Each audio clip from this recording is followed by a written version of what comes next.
నంద్యాల జిల్లా park road సమీపంలో గల బాల అకాడమీ పాఠశాలలో 25/8/2025 తేదీన అనగా సోమవారం మట్టి వినాయకుల అవగాహన సదస్సును ఏర్పాటు చేయడం జరిగింది. ఈ కార్యక్రమం బాల అకాడమీ పాఠశాలలో ఈనాడు మరియు ఆంధ్రప్రదేశ్ పొల్యూషన్ సంస్థ నుండి విచ్చేసిన రామకృష్ణ గారి ఆధ్వర్యంలో జరిగింది. ఈ కార్యక్రమంలో ముఖ్య అతిథులుగా పాఠశాల director Shri Ravindranath sir, correspondent Shrimati Madhavalatha garu మాట్లాడుతూ నేటి బాలలే రేపటి పౌరులన్న స్ఫూర్తితో ఆంధ్రప్రదేశ్ పొల్యూషన్ సంస్థ అధికారైన రామకృష్ణ గారి చిన్నారులందరికీ మట్టి వినాయకులను తయారు చేసి పంపిణీ చేయడం జరిగింది. నేటి బాలలే రేపటి పౌరులని తలచిన ఈనాడు మరియు ఆంధ్రప్రదేశ్ పొల్యూషన్ కంట్రోల్ బోర్డు వారు చిన్నారులకి మట్టి వినాయకులను తయారు చేసి వాళ్ళకి ఇంటికి పంపిణీ చేశారు. అంతేకాకుండా ప్లాస్టర్ ఆఫ్ ప్యారిస్ బొమ్మల్ని వాడడం వల్ల కలిగే నష్టాలు, వాతావరణానికి కలిగే నష్టాల గురించి సార్ చాలా చక్కగా వివరించారు.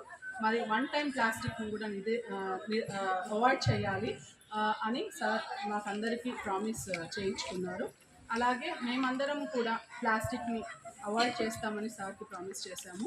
సో నేటి చిన్నారులందరూ కూడా ప్లాస్టిక్ వల్ల కలిగే అనర్థాల గురించి చక్కగా తెలుసుకున్నారు. ముందు తరాలకు ఈ ప్లాస్టిక్ శాపంగా మారుతుందని అవగాహన కల్పించారు. ఎన్విరాన్మెంట్ ఎంత ముఖ్యమో ఈరోజు మనకు తెలుస్తూ ఉంది. G20 ద్వారా మోడీ గారు కూడా మనకు ఈ విషయాలను నిర్దేశించి చెప్పారు. ఆ నిర్దేశించిన విధానాలను మనం పాటించడం వల్ల మన ప్రకృతిని, మన పర్యావరణాన్ని కాపాడుకోవడం మనకందరికీ చాలా అవసరం, మన బాధ్యత కూడా.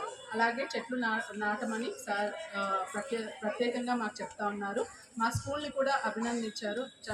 చక్కటి ప్రశాంతమైన పర్యావరణంగా ఉంది ఈ స్కూల్, ఇలాగే మెయింటైన్ చేయమని మమ్మల్ని అప్రిషియేట్ చేశారు.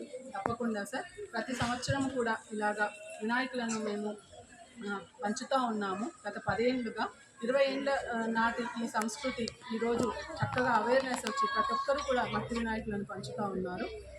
అందుకు మా తల్లిదండ్రులకు, మా స్టాఫ్కి అందరికీ సహకరించినందుకు ధన్యవాదాలు.